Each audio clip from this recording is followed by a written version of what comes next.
ବର୍ଷା ଦିନ ଆରମ୍ଭ ହଉ ହଉ ଆମ ବାଡ଼ିରେ ବିଭିନ୍ନ ପ୍ରକାର ଘାସ ସହିତ ବିଭିନ୍ନ ଦରକାରୀ ଗଛପତ୍ର ବି ଉଠି ଯାଇଥିଲା। ଦେଖନ୍ତୁ ଆମ ବାଡ଼ିରେ କେତେ ପ୍ରକାର ଘାସ, ସବୁ କେତେ ଘାସ ହେଇଯାଇଛି। ତା ସହିତ ଏଇଟା ଗୋଟେ ଓଲିଓ ଗଛ ହେଇଯାଇଛି, ବହୁତ ଗୁଡ଼ିଏ ଓଲିଓ ଗଛ ହେଇଛି। ଗୋଟେ ବଢ଼ିଆ ସୁନ୍ଦର ହେଇଛି ଗୋଟେ ପୋଇ ଗଛ।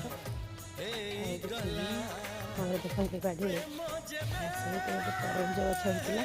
ତରଭୁଜ ଗଛରେ ଗୋଟେ ବଡ଼ ତରଭୁଜ ହେଇଥିଲା, ତାକୁ ନେଇ ଖାଇ ଦେଇଛୁ। ପାଟିକି ବହୁତ ସୁନ୍ଦର ଥିଲା। ଆଉ ଏବେ ପୁଣି ଆଉ ଗୋଟେ ହେଇଛି, ବହୁତ ଭଲ ଲାଗିବ ପାଚିଗଲା। ଦେଖନ୍ତୁ ସେଠି ଗୋଟେ ଖଡ଼ା ଗଛ ହେଇଛି, ଆମ ଗୋଟେ ଗାଈ ବନ୍ଧା ହେଇଛି। ଆଉ ଗୋଟେ କଖାରୁ ଗଛ, ଏଇଟା ଆମ ଆମ୍ବ ଗଛ। ଆମ୍ବ ଗଛରେ ଆମ୍ବ ଅଳ୍ପ ଅଳ୍ପ ଅଛି। ଆଉ ବହୁତ ଓଲିଓ ଗଛ ହେଇଛି, ଛୋଟ କମଳା ଗଛ ଗୋଟେ, ଛୋଟ ଛୋଟ କମଳା ବି ହେଇଛି। ବଡ଼ ହବ।